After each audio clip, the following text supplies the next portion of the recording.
Myth-informed. I'm your host, Brian Edward, and next to me, sitting down, is Mr. Sean Frasick. Yeah, no producers at 10 o'clock at night. No producers, so he is doing it himself. Today, or tonight, or this morning in Romania, we are talking to VEE, who's a Romanian YouTuber with about 115,000 subs on YouTube. He describes himself as part comedian and part sociopolitical commentator. Dropped out of medical school to go full-time on YouTube. So instead of dealing with socialized healthcare and the insane hours of a resident physician, he has now chose to deal with the insanity of the internet. Welcome, V. And do you regret that, or would you change it? Thank you. I didn't drop out of medical school. I finished the training. I just didn't continue becoming a doctor in going to a hospital. And my bad. So you did graduate. Nice job, Brian. Nice job. Okay. Yeah, I did graduate. I finished law school as well. It's the problem is that in Romania, doctors are very underpaid because the European Union has managed to brain drain the entire industry here by taking doctors and giving them better wages in Britain, Germany, France. Doctors who manage to stay are also incredibly overworked. So you get very little pay and you have to work even 32 hours a day. I mean, you start at 6 a.m. and then you finish the next day at 4 p.m. Yeah. So I heard too. Yeah. Some of my physician friends would go to Romania. In fact, one was from Romania, and he would say to, people that were complaining about America and how racist or basically how quote unquote bad it was here, need to spend at least 6 weeks over in Romania to really understand how good we have it. I mean, these people were going over to Romania and asking me for free medical equipment to go over there to work their asses off. So I think, are you guys part dependent on Americans coming over? Not Americans. I don't think Americans come over here, but the government wanted to bring, I believe, 1 million people from Pakistan in order to fill the jobs because since the European Union, we had the census and it said that Romania had 20 million people and 3 million people left. And it's an estimate that another 3 million people are going to leave in the future. So that's more than we lost during World War I and World War II. And it's not like you have elderly or kids it's the active population. You have the people that actually pay taxes, the people that actually go to work that left the economy, basically. So you're going to have massive problems in the future when it comes to any social program, even paying old people pensions. So the government is desperate and they're trying to find solutions for that. Now, most people probably don't realize that Romania is part of World War II. They allied with Germany. But did the Marshall Plan, did it ever get built up in the same way Germany did? No, Romania allied with Germany, yes, and then we allied with the Soviets. So we were part of the Allies at the end of the war. And after the war, we were occupied by the Russian tanks, and we converted to communism. So we were behind the Iron Curtain. Yeah, yeah. See that, and that's what sucks. Poland suffered a similar fate too, right?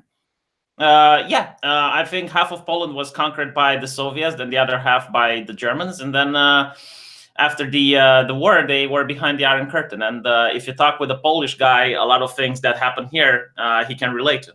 Yeah, certainly. And a whole lot is made, at least in the United States, maybe in the West, and I hear this a lot, especially from the left. But let's give it a fair critique: is that people like Viktor Orban in Hungary and in Poland going far right or even fascists.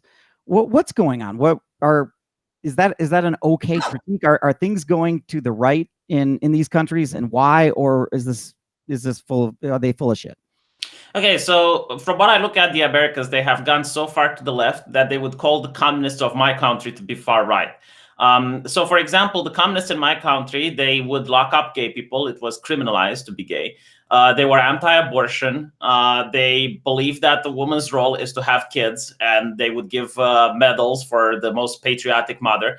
And they had, very strong borders. Like, they would put the military on the borders to defend it. Anyone that tried to leave the country would get shot. So, yeah, I mean, from that view, like a Democrat speaking with the communists of my country back in the day, they would consider the communists to be a Nazi. So that gets to tell you just how far to the left the United States left-wing party has gone to. So what are your thoughts on Viktor Orban? He's mentioned a bunch, and mainly because I think didn't he put either a wall up or he put the military on the border to stop migrants passing through his country. Okay, so right now in the European Union, you can say there is an ideological civil war, quote unquote. You have the V4, the Visegrad Alliance, which is Hungary, Poland, I believe the Czech Republic, and I'm missing one country, still in Eastern Europe. But there's basically like these 4 countries that are fighting against the French and German ideology. So they both have their different views on how the European Union should be run.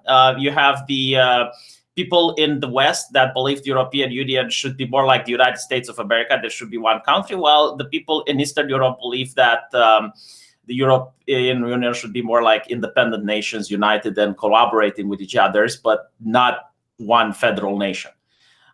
So you have these attacks between these countries, calling like Viktor Orban a fascist or saying that he's very corrupt. And don't get me wrong, it's Eastern Europe, everything is corrupt. But they were actually going to take the Hungarian people's right to vote away from the European Union. I believe it's an Article 7 or 20. I just woke up, so I'm apologizing for it. But there is basically an article which they can use as a punishment towards a nation by taking away their right to vote within the European Union. Now, is Viktor Orban a fascist? Though he isn't. He is a nationalist. And I want to tell you something really interesting. If you go on Google and you Google nationalism, you're going to find a very different definition than that of DuckDuckGo. On DuckDuckGo, let's actually do this right now. Let me just find the actual definition for nationalism. Oh, I like this. Show and tell. What's .go?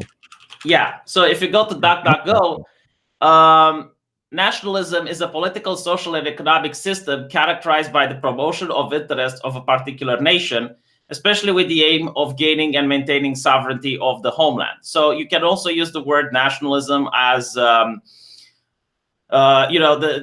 country's national consciousness has been woken up in order to fight against the subjugation from the empire. So like India's nationalist sentiment in order to fight against the British Empire, or the United States nationalist sentiment in order to fight against the British Empire, right?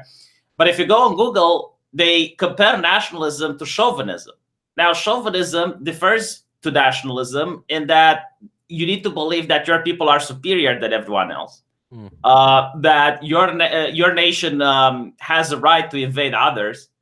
And obviously, it's not the same. Like chauvinism is something akin to fascism, while nationalism is just instilling pride into your own nation and believing that the government that you elect and you pay taxes for has the obligation to take care of the people of that nation, which I don't really see a problem with. I mean, the Pledge of Allegiance, by this logic, would be considered to be fascist.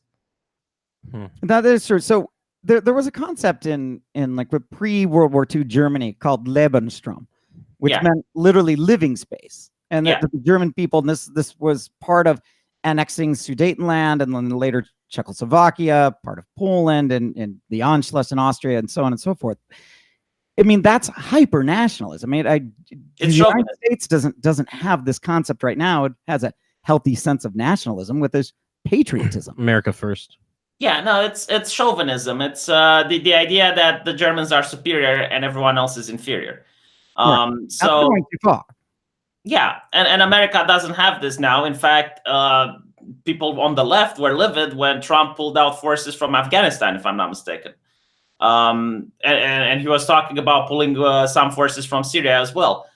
It's like, well, where is the problem then? It's like you guys seem to want war, like you guys want more deployment in hot zones of war.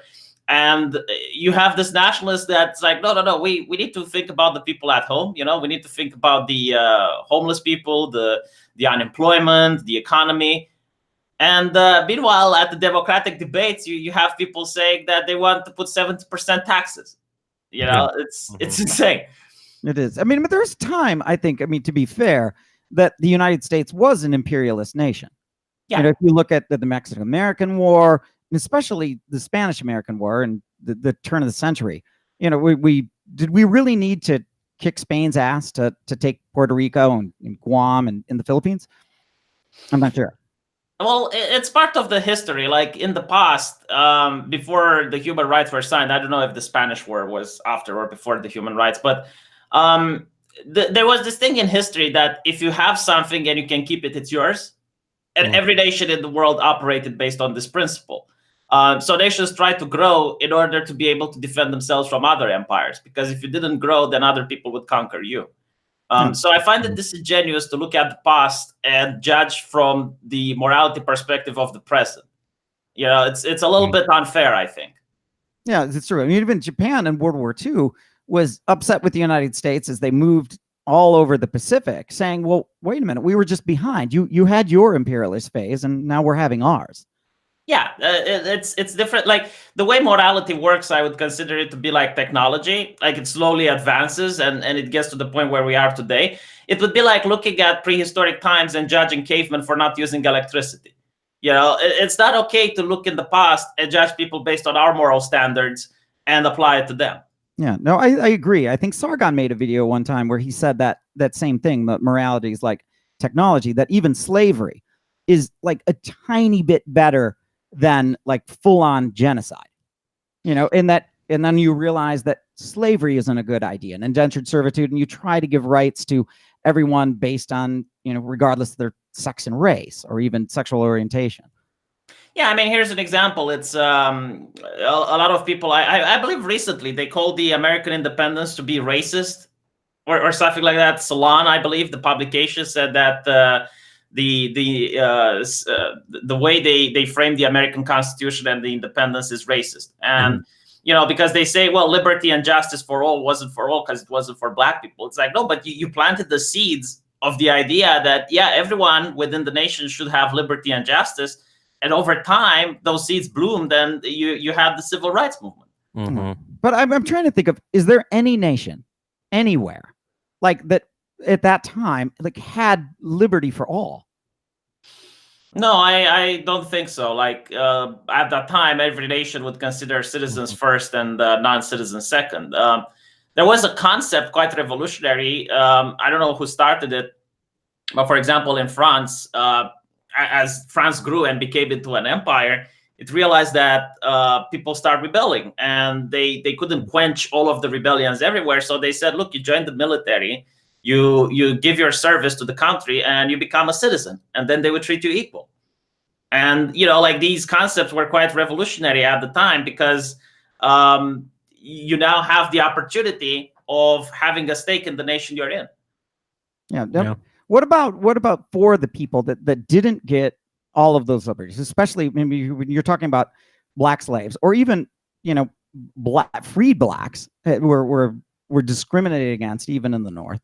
You know, what about reparations? Is there anything you can do about these? What's your view on reparations, which seems to be a big hit right now, especially among Democratic candidates for a president? Right. So in my country, when the socialist revolution happened, the government confiscated land from people. So they actually took the property, like farmlands and houses and businesses. They took it away from people. And now, you know, the descendants wanted quote unquote reparations. So if you can prove that this land belonged in your family and it was taken by the Soviet Revolution, you can petition the government, you can sue the state, and you can get the land back. But what's important to point out is that every single person needs to prove that that belonged to them.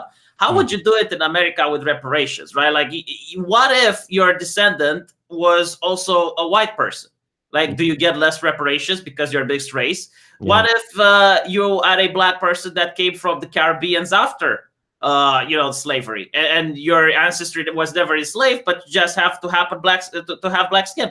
Also, how do you count for the things that the American government provided for Black people free of charge? For example, free education based on affirmative action, or, you know, the welfare and all of that. Like, how do you calculate how much do you get to take away from that reparation because your family benefited, for example, from a free education?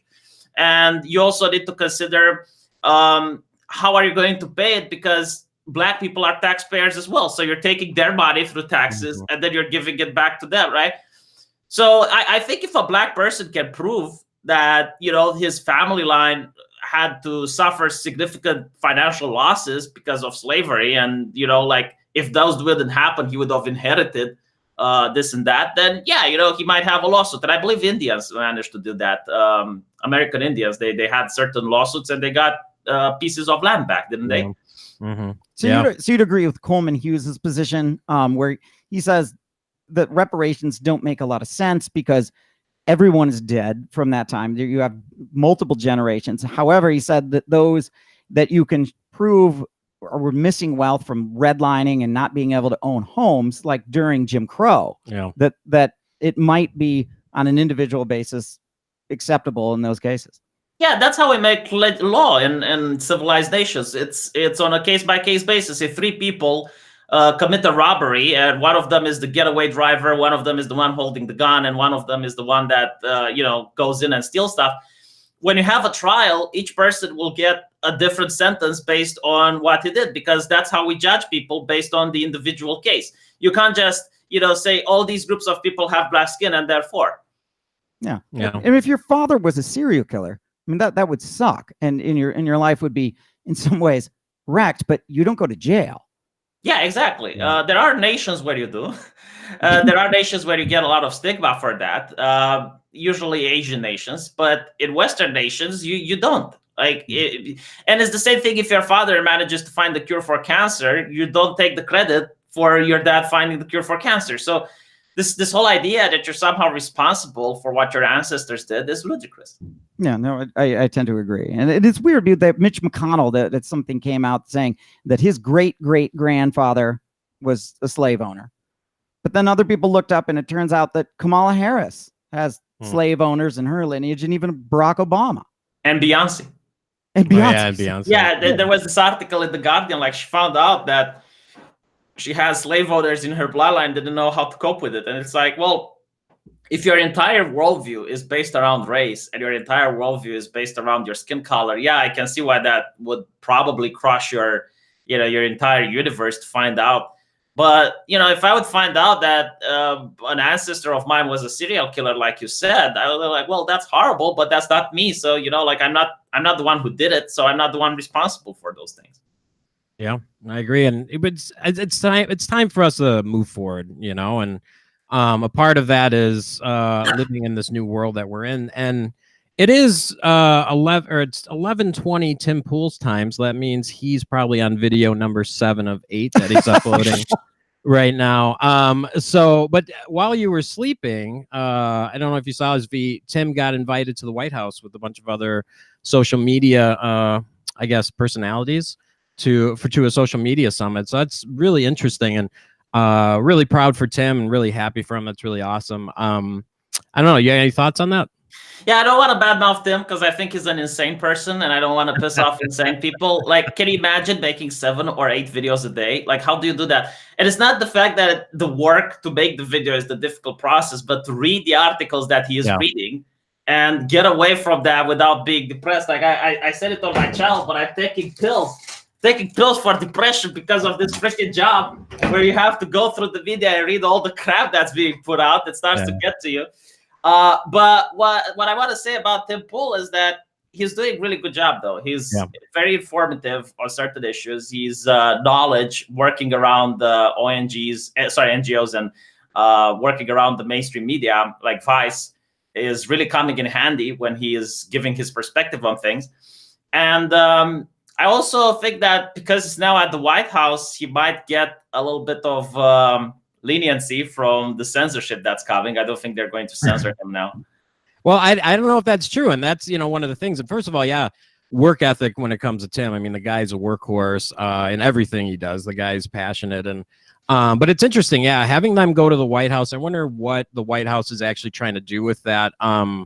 To me, you know, Tim obviously is a centrist. He criticizes Trump. He likes some of the things he does. He doesn't like some of the things. He's very honest. Tim is a very honest person. He'll talk to you no different than he talks to, you know, Dorsey on Rogan's podcast. I mean, the guy's very straight up. But I'm wondering. He doesn't sugarcoat anything. No, he really doesn't. I'm wondering what the White House is doing there, because obviously Tim has showcased, as well as, you know, a lot of other outlets have showcased, how there is this bias against conservative media on social media. So I'm wondering if that is going to be, that has something to do with it. Like, I'm wondering if that's like kind of the White House's way of counteracting some of the stuff. Yeah, absolutely. I think people at the White House probably saw the interview with Tim Pool and Jack Dorsey, and they noticed that you know, the advisors there noticed that he knows what he's talking about. Yeah. What I want to say is that I find really interesting what's going on in social media right now with what happened in the Jim Crow era, right? Because I'm really astonished on how in a capitalist society you could just refuse business to Black people. Because it's like, well, their money is just as valuable as a white person. So I never understood like why certain businesses in America would racially discriminate. Yeah. And then I found out that there were a couple of wealthy white people that if you were having Black people in your establishment, they wouldn't frequent it.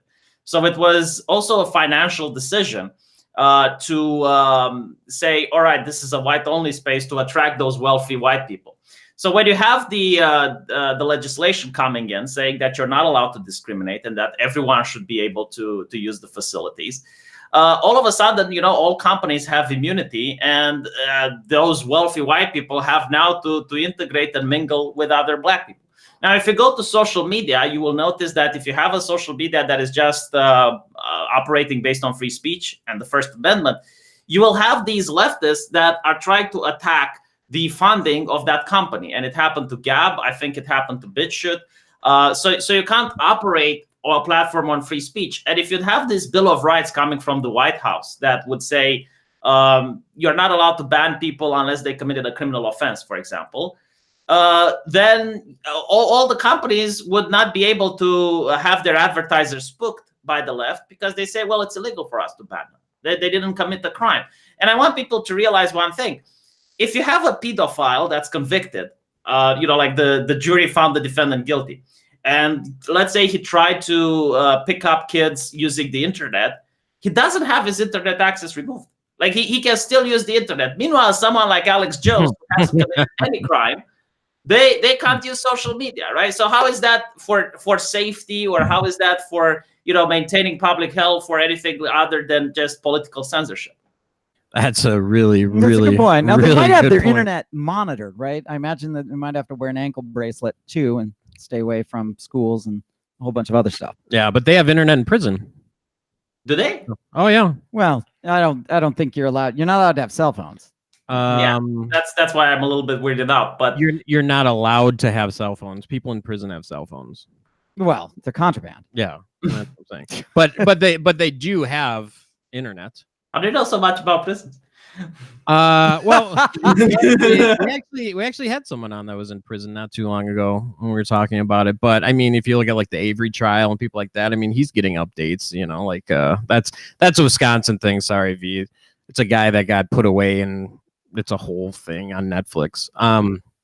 But yeah, no, it's interesting. That's a really good point. Someone gets convicted of an actual crime and they still have their Twitter. Yeah, like they can still go on Twitter, they can still go on Facebook. And the thing with social media is that it's becoming the same like electricity. It should be a public utility in a way, because you can't live in a first world country without social media. You can live in a third world country without social media. But in a first world country, it's like, how are you going to have a job?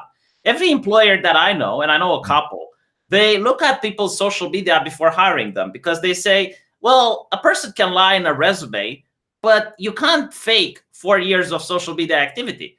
And by looking at your Facebook, they know pretty much everything about you. They know who you like to hang out with. They know the kind of music you like to listen to. They know how interested you are in a particular subject. And if you don't have a social media account, they just don't hire you. They throw your resume out in the garbage can. Now, if you have a business, let's say, I don't know, you have a restaurant, you need social media to advertise it. It's the best way. So, you know, it's vital for people to do business and to find a job in our society by using these services. Yeah, it would be like being banned from the Yellow Pages in, say, the 1980s. Like, yeah, it would be like having your electricity cut off. You know, like the electric company says, yeah, we don't like how you do business. We're going to cut you off. Yep. I mean, technically, you can operate without electricity, you know, but this is why it's a utility, because it makes it so difficult. You might as well just close up shop. Right. Well, there's another reason too. I mean, they didn't want, like, New York City, when initially like phone and electricity came in, there's so many lines, and another company is not going to, you'd have 8 different phone lines from 8 different companies and so on and so forth. The infrastructure itself would have just been enormous. So I think there was a reason to do that. The railroads had a lot of issues. Well, you don't want 8 different train companies just running through the city. Well, I mean, but you do. I mean, look at the cell phone plans. We do have 8 different, 10 different, whatever. How many different? It is good to have competition. And the one thing that is positive to see in the social media world is you are seeing platforms like Minds and Gab and some of the other ones. They escape me right now. They are trying, but they're at a huge disadvantage right now. And I think actually Jordan Peterson's ThinkSpot will be out soon.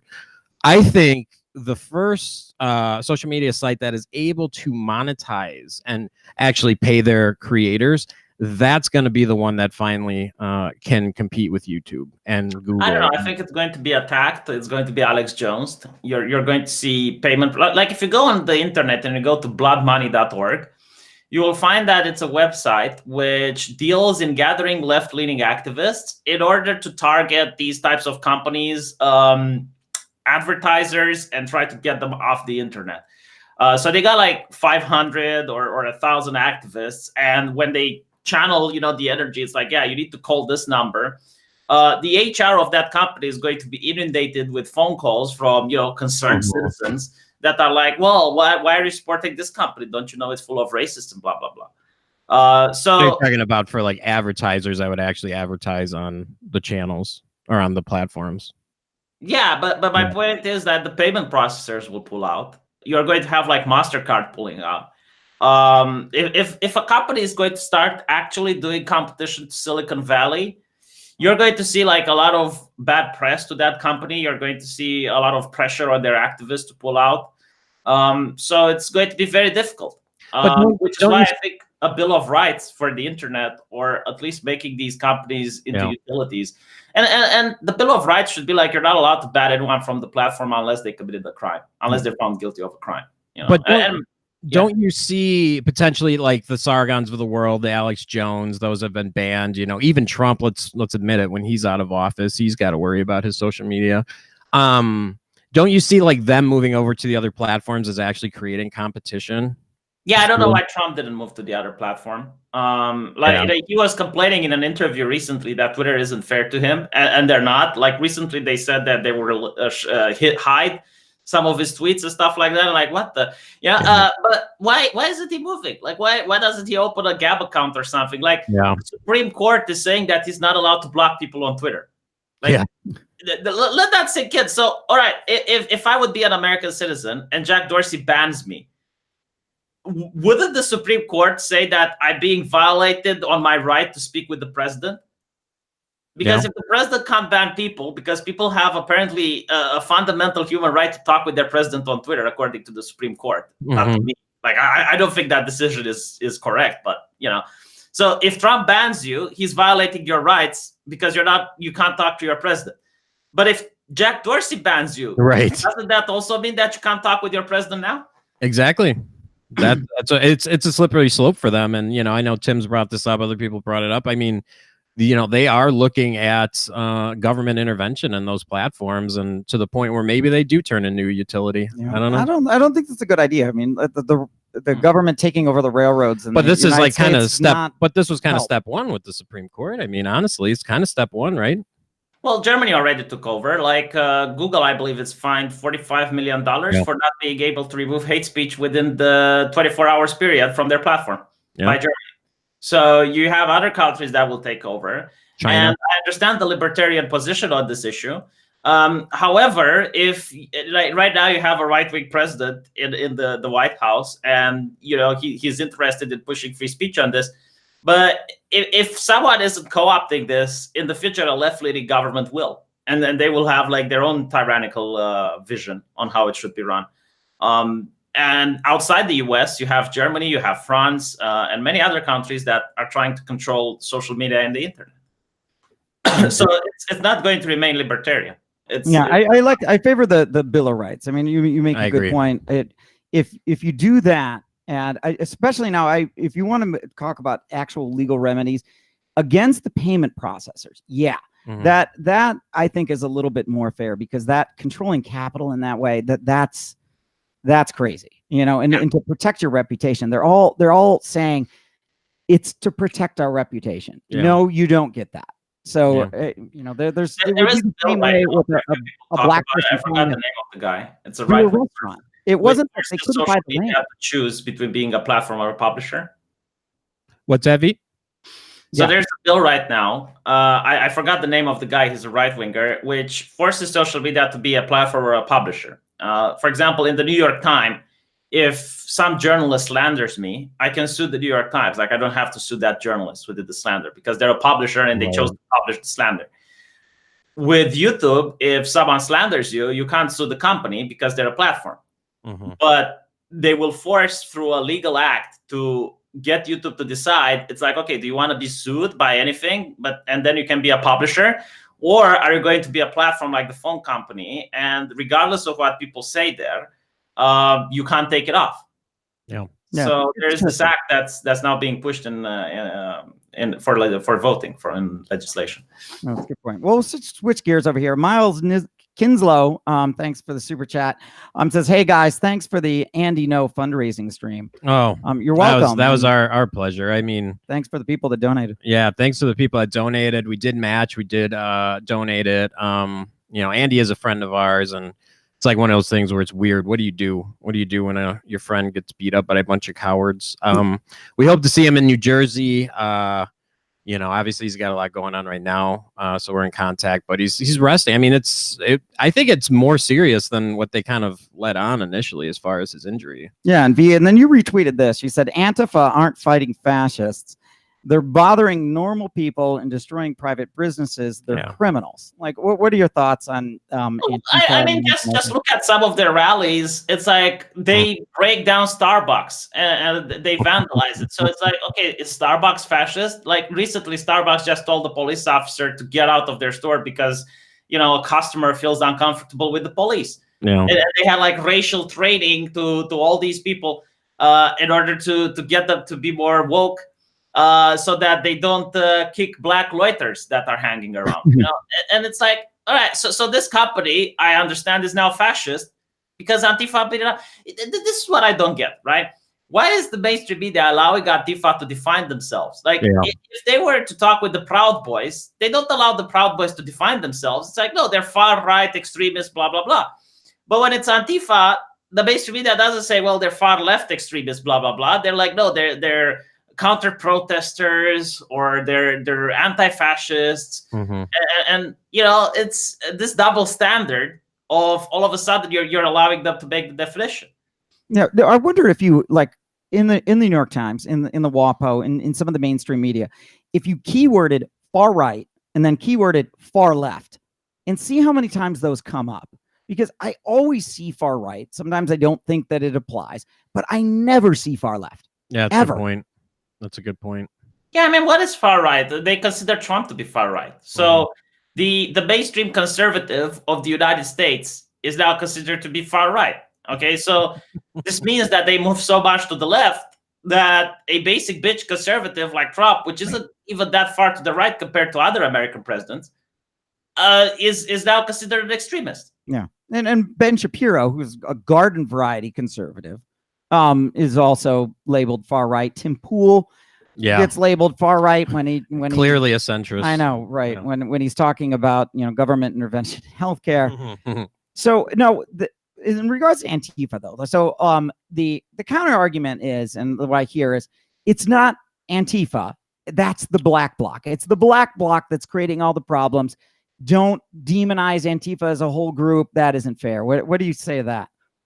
Would the same argument apply to the far right? Like, would they use the same argument, the Proud Boys, you know, because they consider them to be far right? I generally don't know the ideology of the Proud Boys, by the way. I generally don't know what they stand for. But would they use it to the Patriot Prayer? You know, would they use it to the guys with the tiki torches? They say, well, not all of them were violent.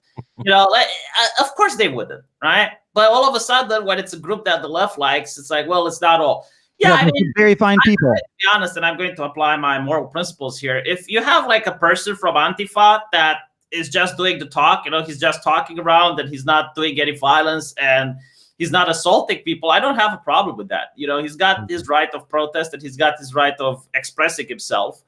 But if you start vandalizing stores, if you start beating American citizens in the head with bike locks and you start assaulting people, then that's not peaceful. That's not free speech anymore.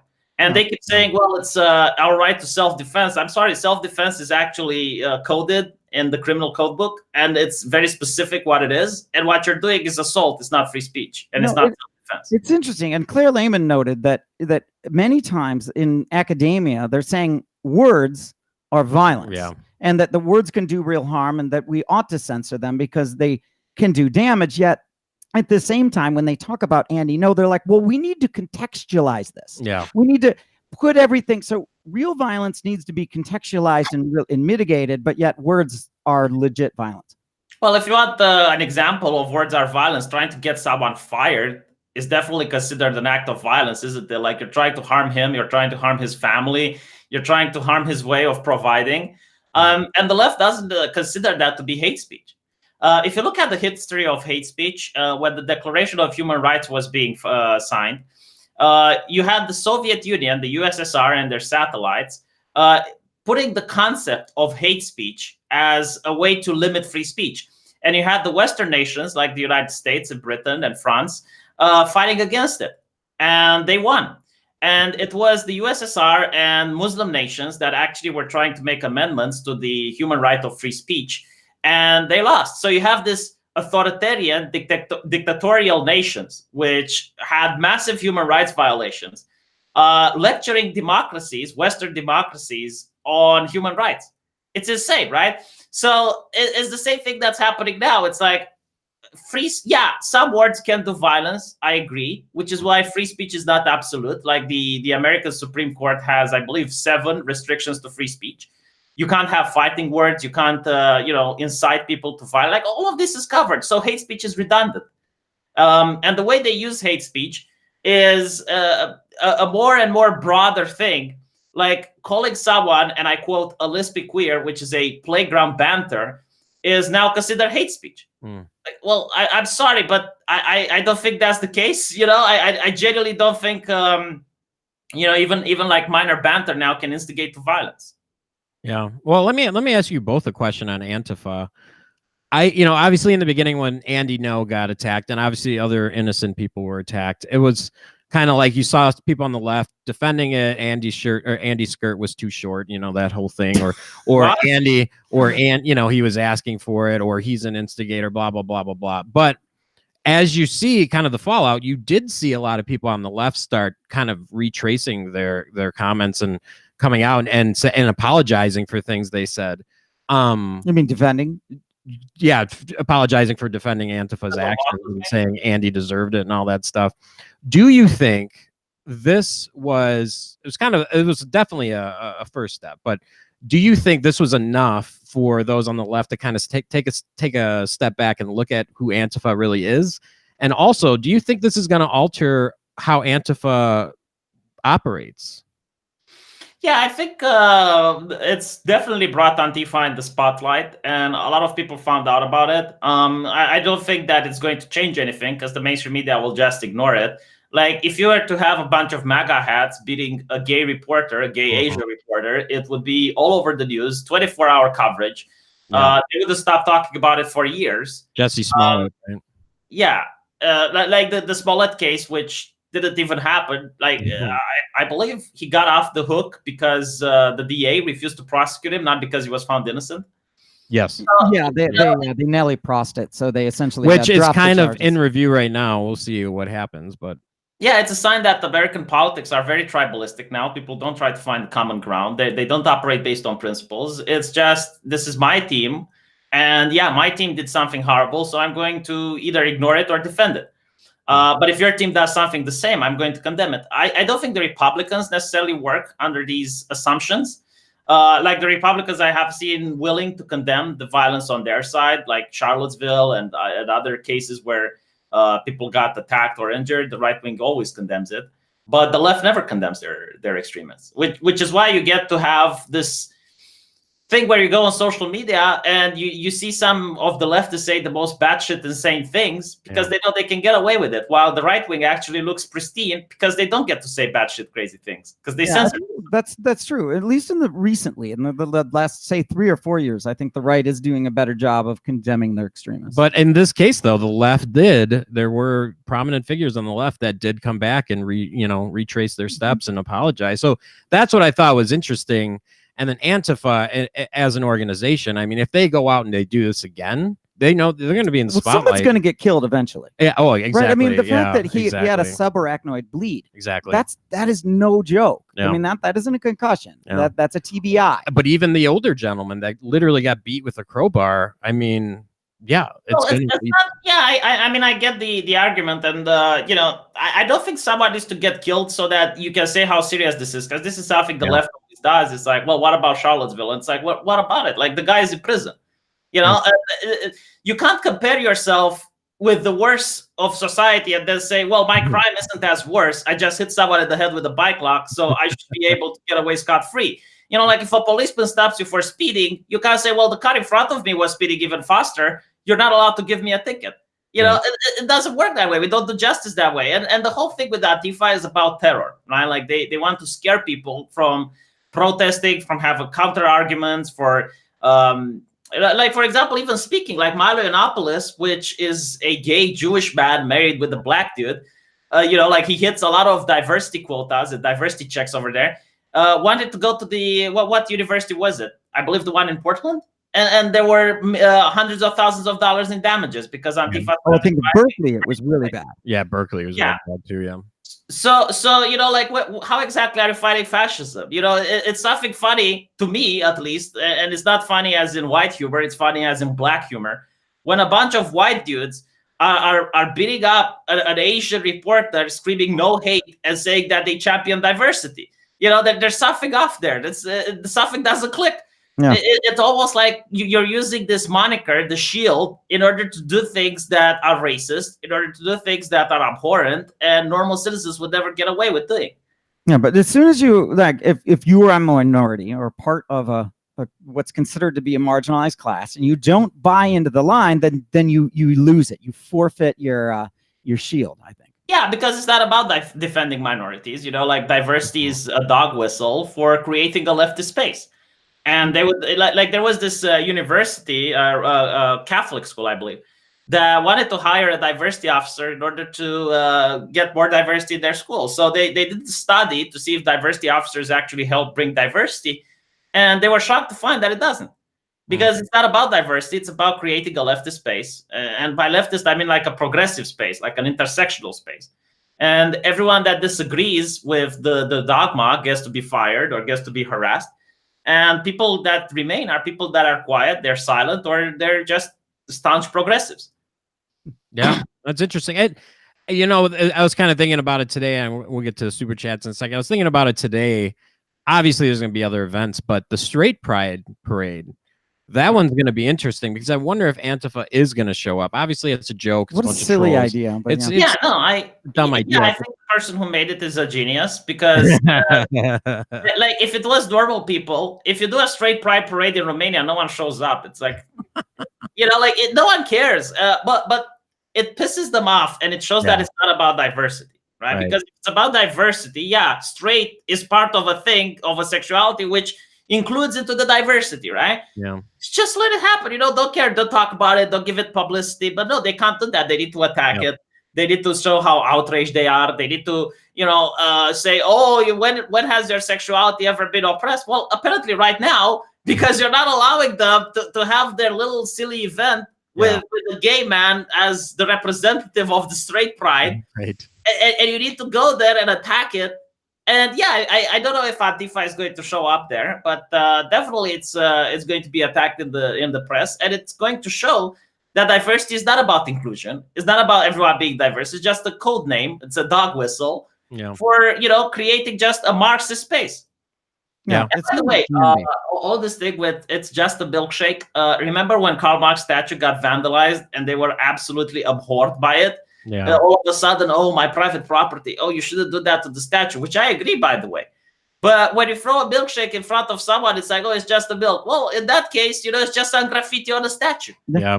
It's just a crowbar, right? Yeah, that mustache looks good. Right. So shifting gears for a second, the Jedster says, when is V going to finish playing Resident Evil 2? Never. I will never finish playing Resident Evil 2. My computer can't even handle Resident Evil 2 right now. So wait, is that like the original Resident Evil 2? Like the one that no, they make a remake, which is really great. You should try it out if you play the original. Oh yeah. I played so they remade. It's like the same game, just updated, or it's a brand new? No, it's now a third-person shooter, and it's really good. Like you should look at the trailer. Yeah. So check that. So I wonder if the Jetster is like trying to get you off of Resident Evil 2 on something else. I'm not totally clear on that. It's a meme at this point. There was this guy keep giving me $2 super chats asking me to play the game. So ABK says, what do you think about Facebook permitting death threats against, quote, dangerous individuals? I didn't hear about that. I saw a little. I think Tim did something on it. I didn't get to catch the whole thing. V, I think this might have happened when you were sleeping. Who gets to decide what is a danger? Jesus Christ! Like I genuinely don't. It reminds me of 1984. With this 5 minutes of hate, where you have Goldstein on the camera and everyone's like and it's like, well, it's okay to give death threats to people that are dangerous individuals. What? Okay, I could say that I need to see it. Wanted to kill Kim Jong-un, and that's cool. I mean, like this thing with death threats. In my country, it has a different legal definition. Like it has to be a credible death threat. So, for example, if I say that I have a magic wand and I'm going to use cadaver on you, that's not a death threat, right? Because it's not real. It needs to put a panic, a fear of dread or terror into the victim.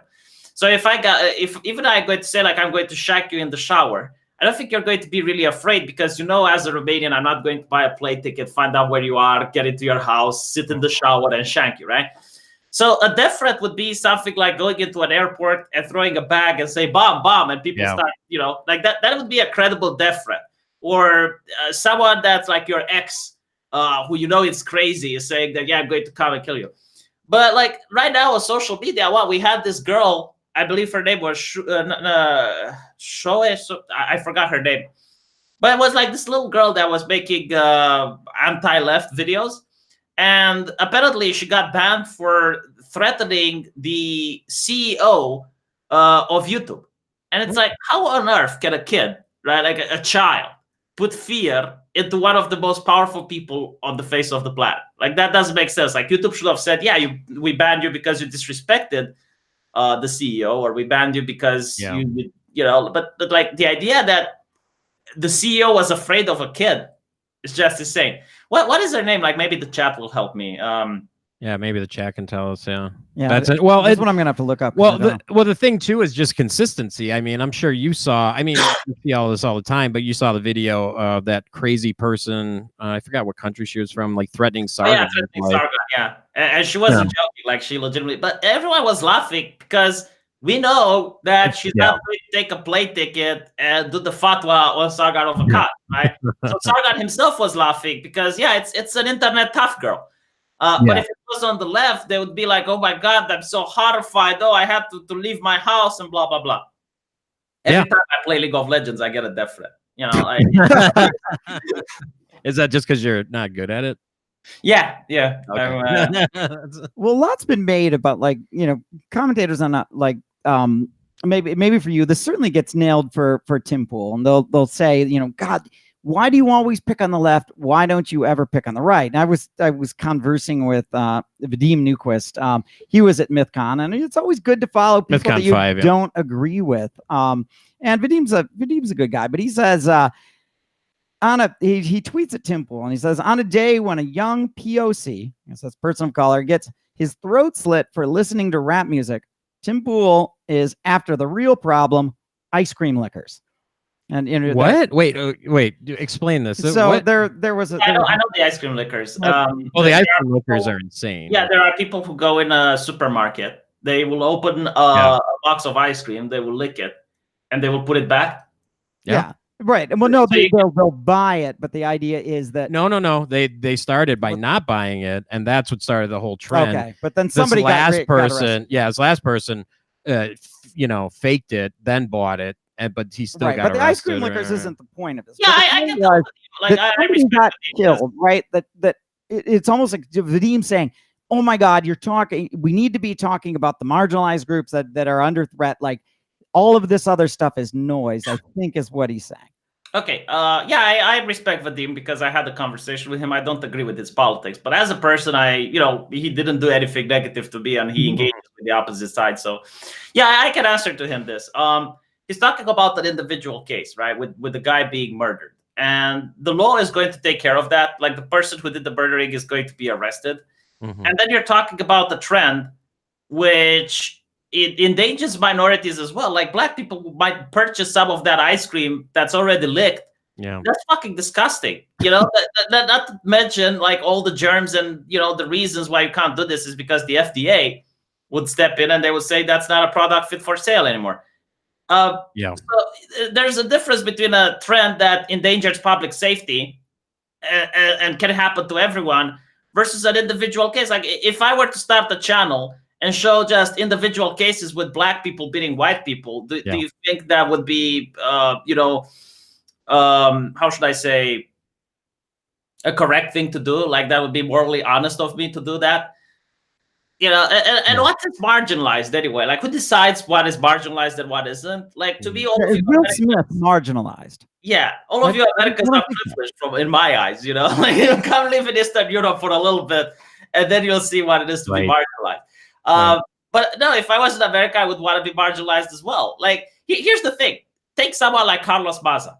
He gets a few tweets, and literally everyone listens to him. Right? A true marginalized person doesn't get that.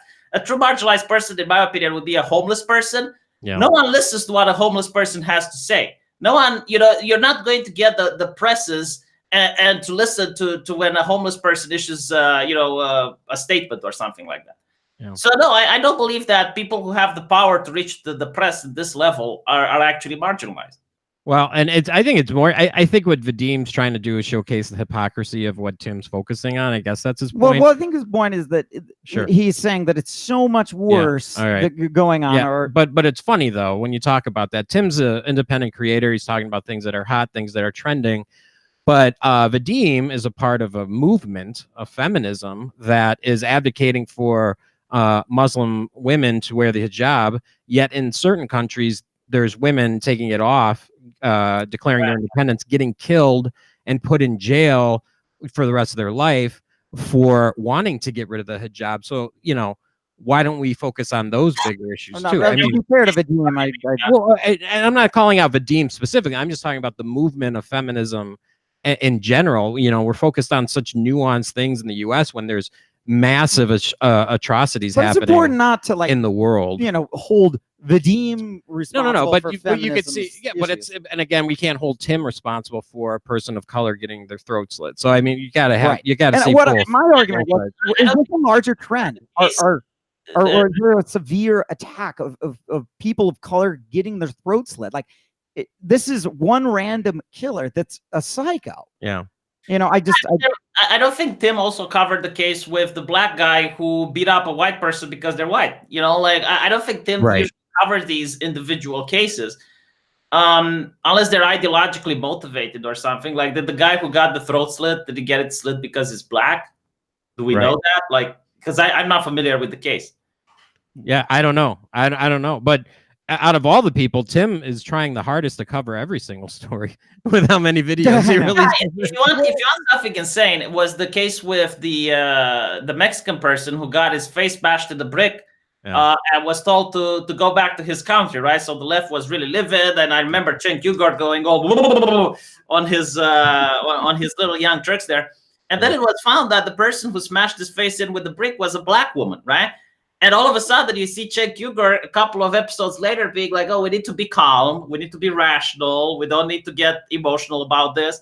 And the story just disappeared from the left. It just stopped existing. And it's like, well, it seems to me like you're not concerned about people's safety. You're concerned about pushing the agenda. Which why can't somebody specialize, right? Yeah. It would be like you bitching about those ophthalmologists never talk about heart disease. Yeah. Heart disease kills plenty of people, and they're never talking about it. All they care about is your damn vision. Yeah. You know, like Yeah. Right, when I find that they're doing something that I don't like for example, when Trump bombed Syria, I made videos and I condemn it. When Trump said that the burning of the U.S. flag should be illegal, I said, no, I think that's free Yeah. speech. And, you know, like if I were to see another Christian bombing an abortion clinic, I would talk about it. You know, it's not that I choose not to. It's just that the things that the left is hysterical about are not things that I find them to be an overarching problem. Right. Like I don't like to talk about individual cases, basically. Yeah. Because if I were like, there was this entire channel that just focused on black people attacking white people.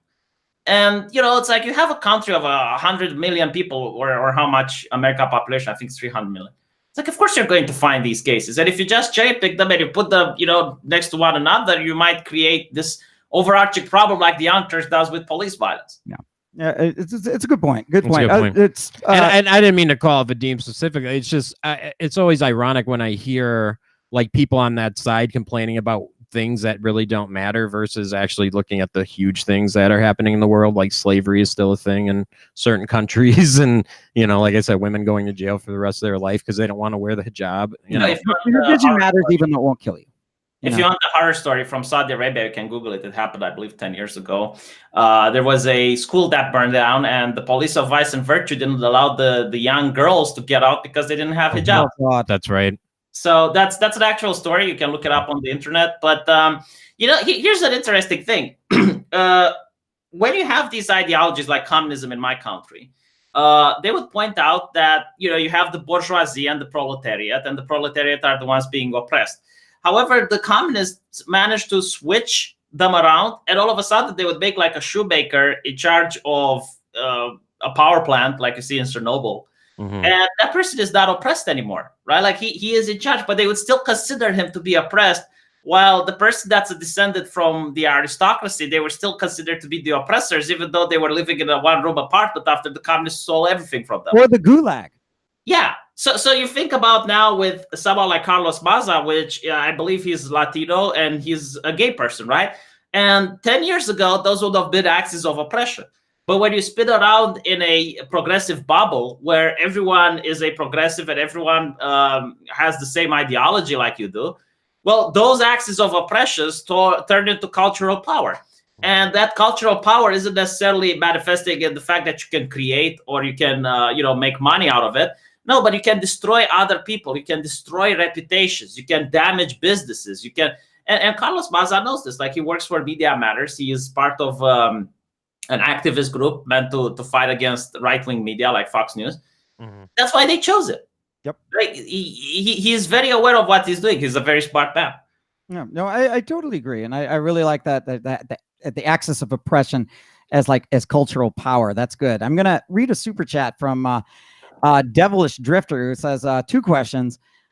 V's opinion on the distributist, the Dave Donovan, and the Canis Society, and would Mythos of Milwaukee be interested in talking to him? I do not know him. Do you know the distributist? I think he's the Catholic YouTuber.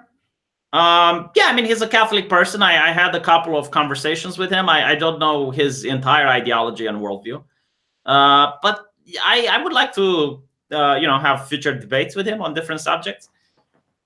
Oh yeah, What are your thoughts on it? What is it? I don't know. What's his opinion of it? Yeah, we talk to anybody pretty much. Yeah, I mean, I don't know his opinions on everything. I just spoke with him about religion because I'm an atheist, and we had a conversation about that. But I don't know his overarching worldview. Okay. Oh, cool. Yeah, fair enough. Yeah, but yeah, we would have him on too. We're certainly. atheists. Yeah, certainly. So, yeah, it's a good point. Like, what do you think? Like, religion, you know, gets made. You know, there's a big deal, right? Of religion. You can have it's cloister societies, you know, being a lot more repressive, right? When religion gets into government, when religion grabs onto stuff, like it can be a real problem. What do you see religion as the same as ideology, or is it worse or better? Yeah, so I'm an atheist. I don't believe in God, but I'm starting to see the use of religion, because religion is the moral compass of society. With religion, you will never be able to have like 3-year-old transgenders, okay, or other things that are Marxist in nature, or things that are from a different religion that are oppressive, like you mentioned the hijab in some countries, right? And right now, I think that because society is atheist, we have a different religious system. So instead of the council of clergy, the ones that interpret the doctrine, you have the academia, the far left academia. Instead of the churches where people go to listen to the priest on how to behave and to reinstate their faith, you have the mainstream media like the New York Times and Salon and all these publications. And instead of the Inquisition, you have social media. So when you take away the moral compass from society, and by moral compass, I don't mean like thou shalt not kill, because yeah, like there are certain things which people know inherently not to do. But you do have like other things, like for example, should we allow kids to go on hormone therapy when they're 4-year-old, right? Sorry, not when they're 4-year-old, when they're like 12 years old. Like, is this a decision that a child can make? This is a moral question. And it's going to be answered by someone. So you either have religion, or you're going to have like some Marxist that is going to silence anyone that disagrees, and Twitter is going to ban anyone that disagrees, or an NGO that's going to do the morality for you. But don't you think like science rather than ideology or religion ought to be the one opining on? I was going to challenge you on that one. Yeah, but they claim it's scientific, even though, and the way they do it is that if you look at Eastern Europeans, we still believe that there's only 2 genders. Like, how do you translate "zer" in Chinese, right? Sure. But ideology can co-opt scientists as well. But so can religion, right? I mean, if you look at Answers in Genesis, they went from this page that was just, now everything is washed in science, right? I mean, science. And it's the same way with, they changed from creationism to intelligent design. Again, to co-opt science. Well, you had the Islamic scholars that stated the Quran proved out DNA. I mean, I'm looking at the lesser evil, all right? Like I need to understand that there's always going to be an evil in society. And between Marxism, which happened to my parents, and the Orthodox faith, I think the Orthodox faith is definitely a far lesser evil than Marxist ideology. Interesting. Well, I mean, if you take any ideology and you trace it back, isn't religion one of the biggest killers of the most innocent people ever in the history of? That's correct. But religion has advanced with the time, so it has changed. We don't burn witches anymore. Religion only changed because of society. It wouldn't have changed if it didn't have to. Yeah, but the religion makes the change a lot slower than the accelerationist change we notice today. Like 10 years ago, saying that there's only 2 genders, and I give this example because it's very divisive. Okay, like right wingers believe in 2 genders, and the left believes in a spectrum.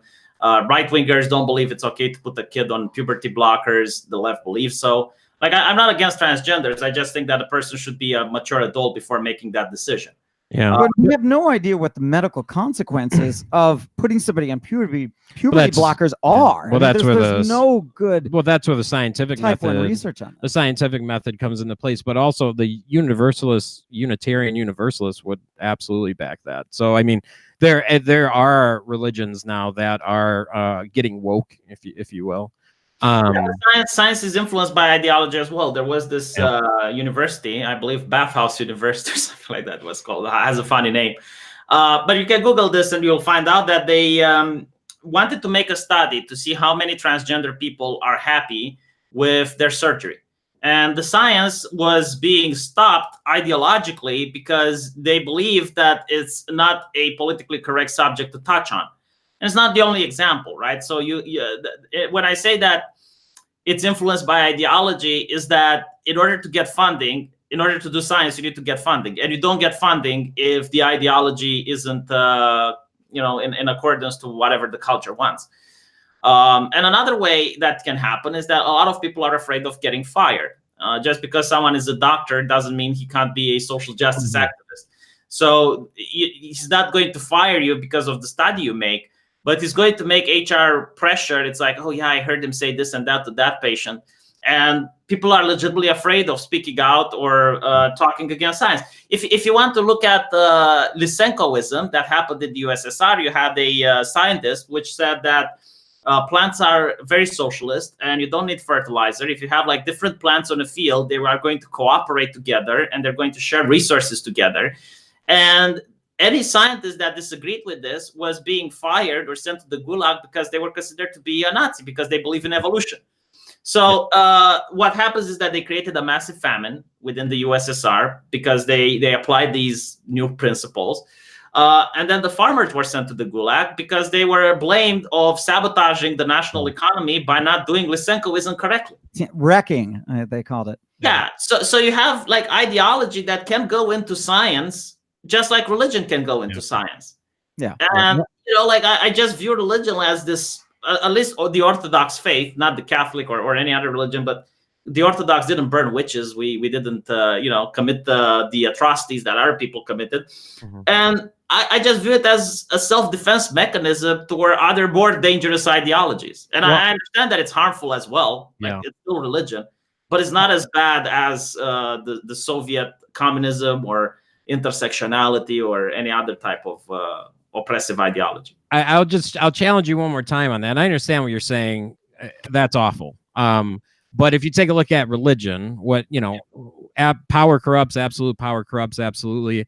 And you've seen it within every religion that, the religions will start, we welcome everyone in, prostitutes, we're very progressive, blah, blah, blah. And as soon as you start getting the power, that's when you start manipulating people, controlling them, and having them doing terrible things. And the interesting thing is with religion, it's answering the question that everyone wants to know: what happens? Why am I here? And what happens when I die?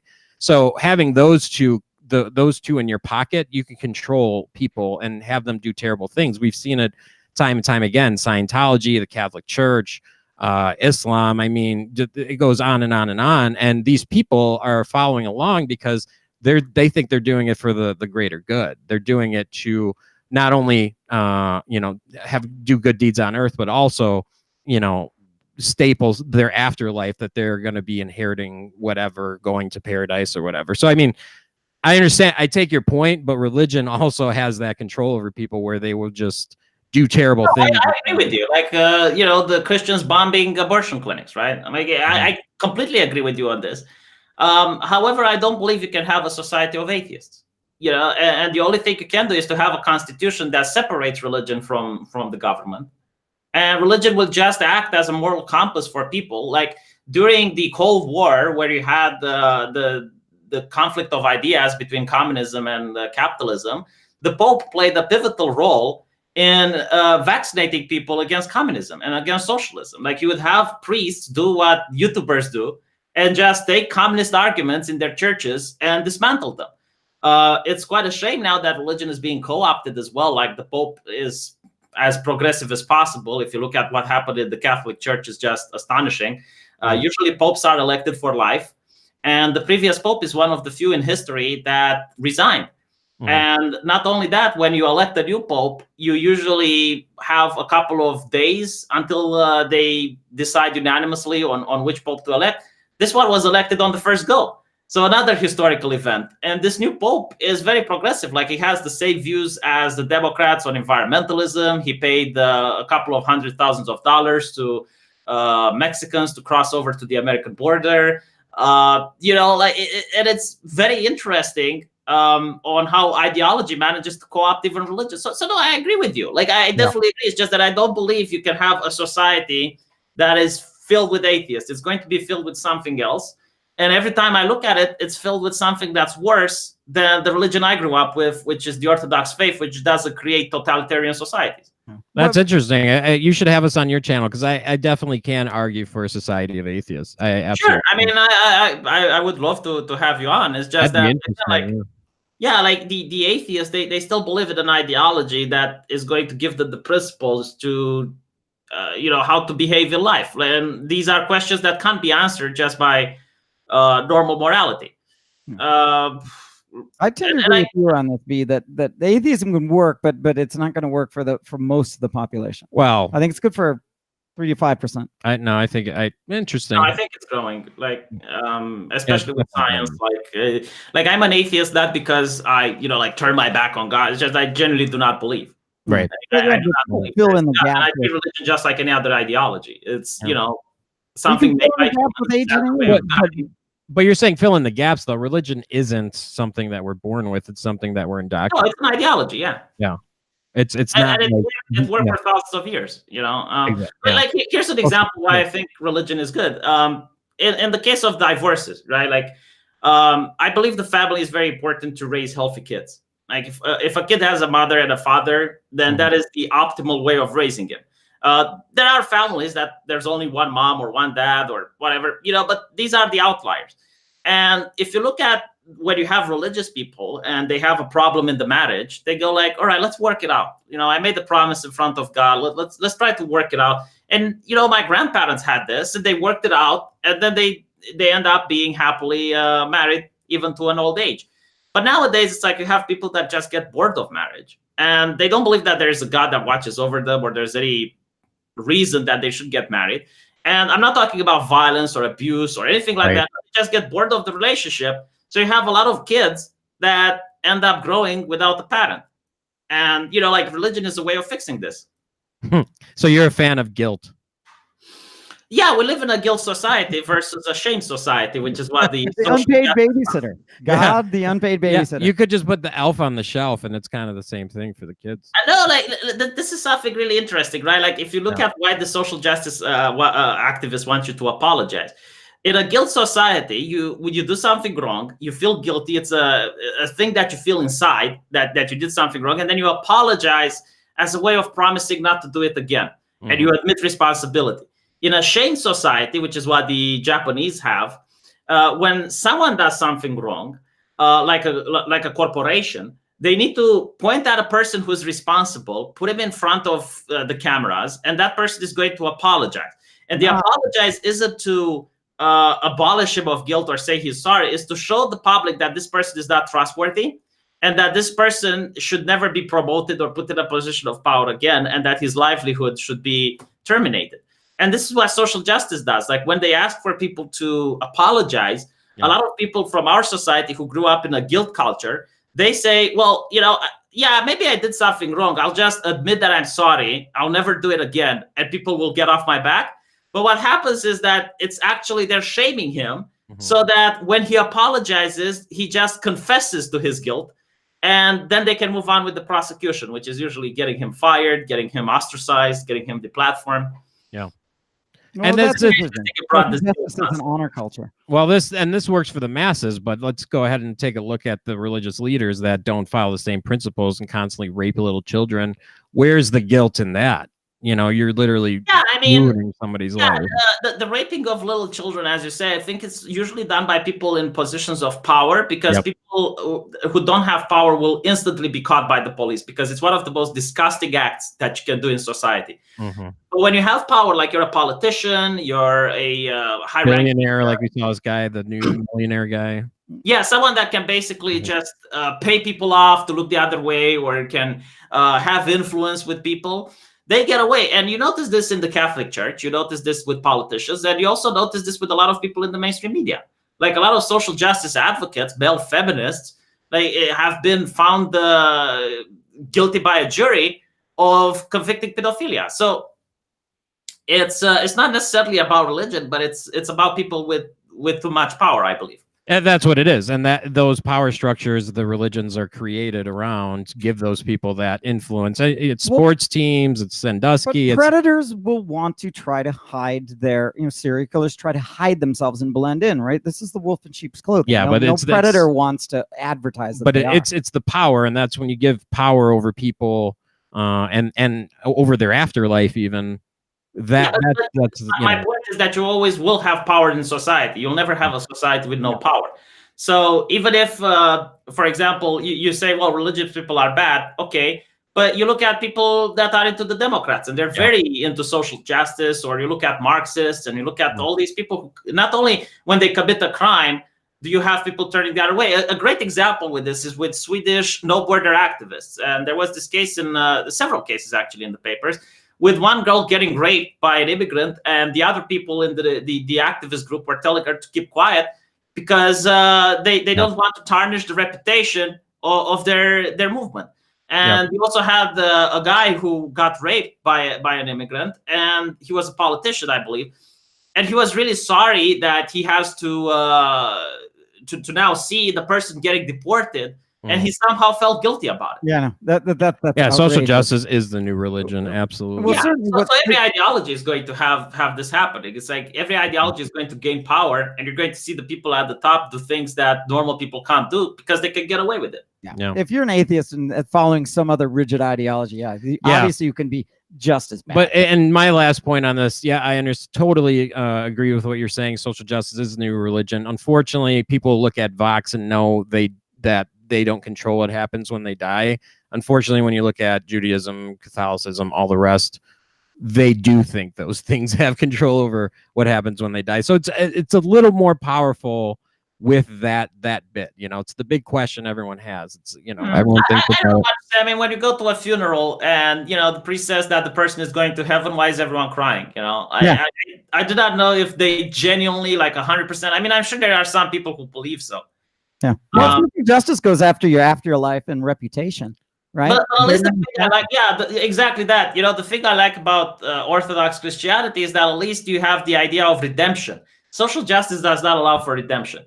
Like if you do something bad, Milo Yiannopoulos will never be allowed to come back on social media. No matter what. Yeah. Like Tommy Robinson, for example, he founded the ADL, and the moment he found out that the EDL is becoming racist, he left.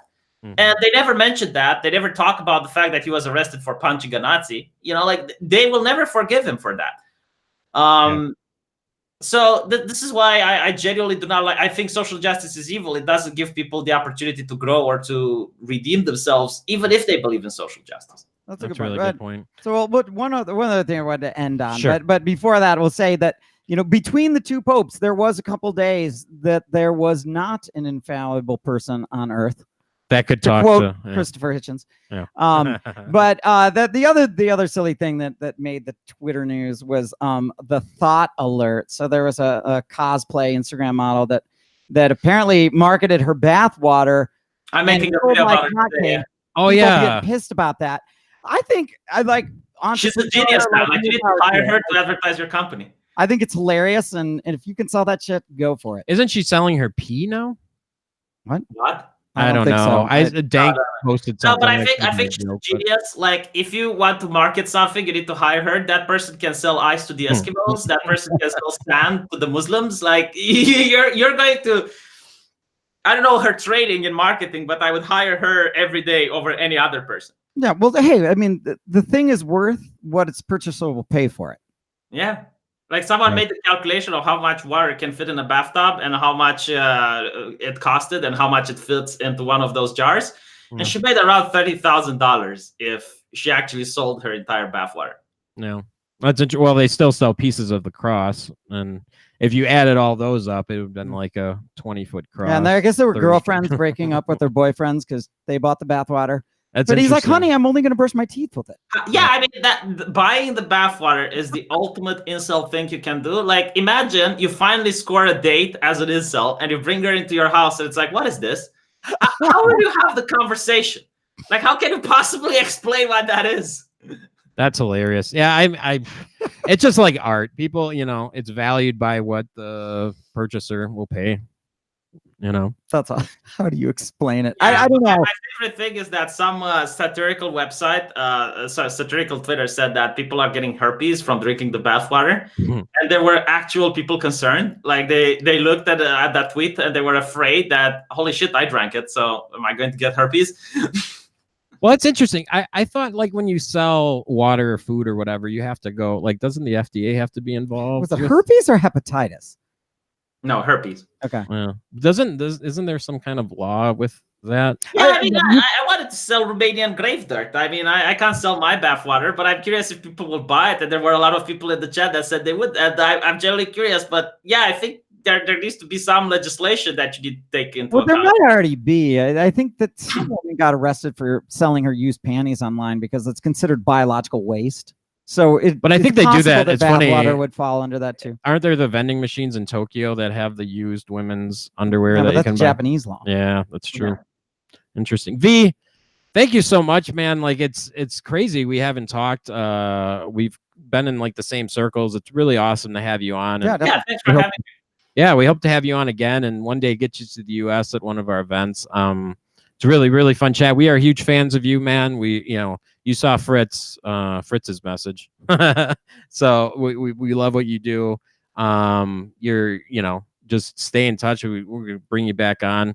I'd love to go on your channel and argue religion. He does like to argue this stuff. So yeah, V, to take that off my plate. Yeah, Brian's a weird atheist. He kind of likes religion, but not really. Well, I guess I'm like Ryan. Yeah, you guys are like the same. We always have these debates, but I'm gonna go stop it. Hopefully we'll keep having our channels, and YouTube is not going to crack us down, because I watch the Democratic debates, and they're so funny and easy to make jokes of that I think a massive wave of censorship is going to arrive soon. Well, let's hope that we can be safe from that tsunami. B, it was a lot of fun talking to you. We'll catch you. We'll catch you next time. Thank you guys, and have fun.